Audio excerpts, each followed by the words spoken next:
Hello and welcome to our presentation at ACTFL, the American Council on the Teaching of Foreign Languages 2021 Virtual Convention.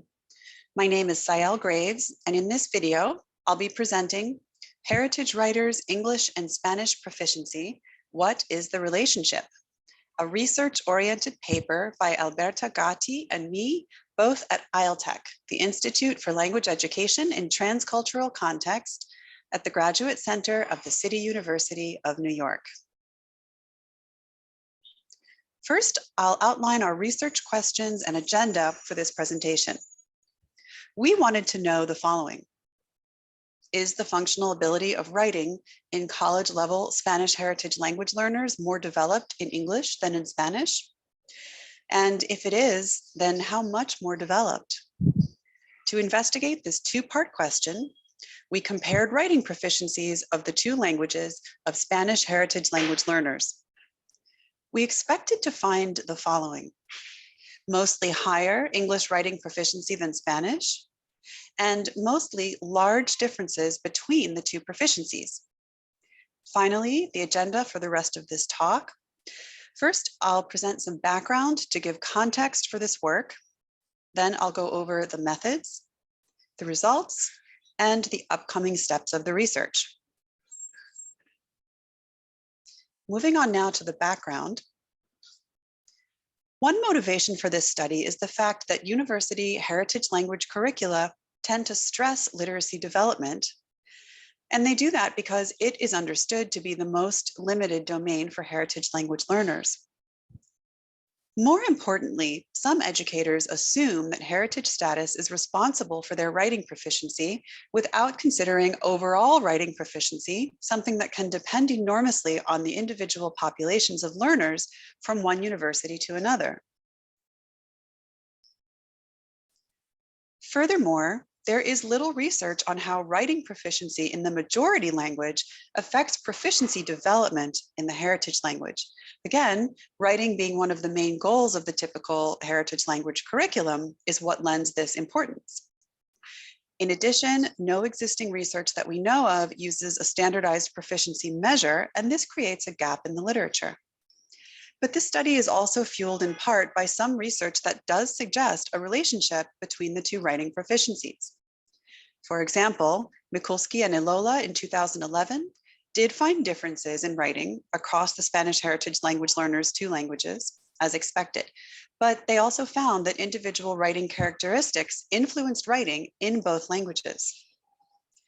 Plus, that study calculated fluency, accuracy, etc., but no standardized measure.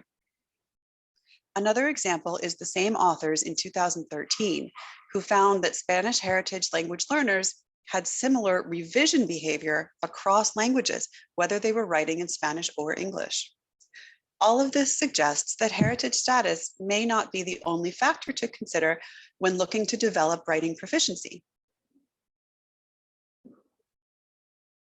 Moving on now to the methods, starting with the subjects. We had 47 heritage language learners participate.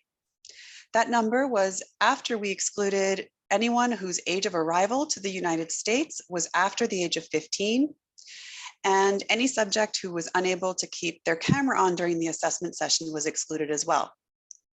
All subjects were enrolled in a Spanish for Heritage Language Learners course at one of two public urban colleges in the Northeastern United States, and that was at one 4-year and one 2-year community college campus. The assessments were conducted in the fall of 2021, and then again in the spring of 2021. And 83% of the subjects were born in the United States with no home language education. The remaining 17%, which was 8 subjects out of the 47, arrived at the United States between the ages of 8 and 15, and all had some amount of home language education in their country of origin. Moving on now to the instruments that we used. The writing assessment tool was modeled after the ACTFL Writing Proficiency Test, the WPT, and it consisted of 4 writing prompts which increased in difficulty. It was administered in Qualtrics survey software on Zoom. The writing was rated by a certified ACTFL rater. And we also collected demographic data and self-ratings, all via a questionnaire administered at the end of the assessment in order to avoid unduly influencing their writing. And finally, the two languages were assessed in separate sessions, several days apart.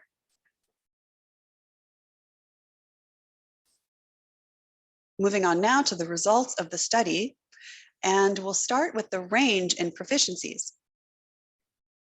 The English writing proficiency ratings ranged from intermediate high to superior, with all sublevels in between, so that's a 5 sublevel range.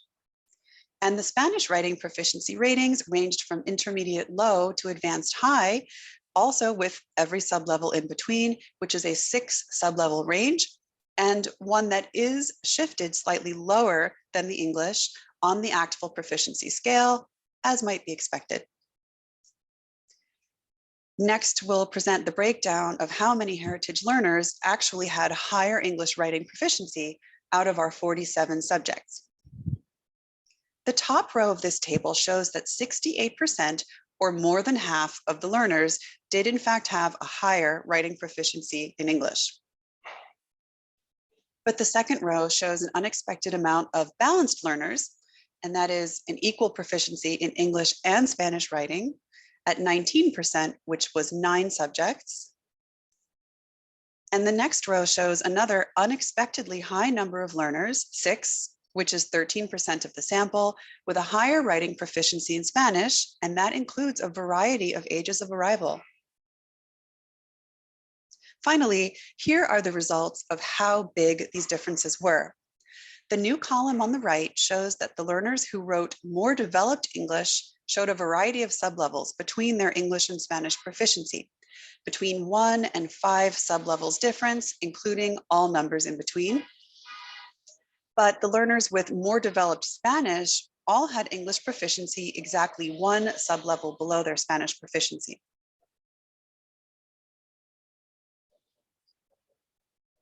So what can we say about these results? Well, heritage language learners are known to be heterogeneous in the heritage language, but these results show an unexpected variety in the majority language and an unexpected amount of writing proficiency sublevel differences across languages. So these preliminary results might suggest a need for more investigation of this variety in that majority language. And finally, onto the future of the study.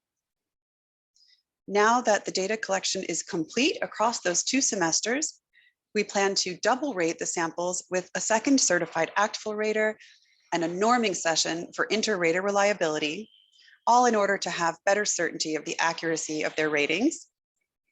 Then we intend to investigate whether these patterns correlate with biographical profile, such as age of arrival, education in the heritage language, etc., and whether self-evaluations can predict the dominant writing language or not. We also intend to conduct a comparison of functional ability within specific criteria. For example, are heritage language learners able to construct paragraph length discourse in English but not Spanish? And if yes, then how can that ability be parlayed to develop advanced literacy in the heritage language? We appreciate your interest in our study, and we welcome comments and suggestions at our contact emails below. We are especially grateful to our colleague Elvira Swender and to the students and faculty who participated to make our research possible. Thank you.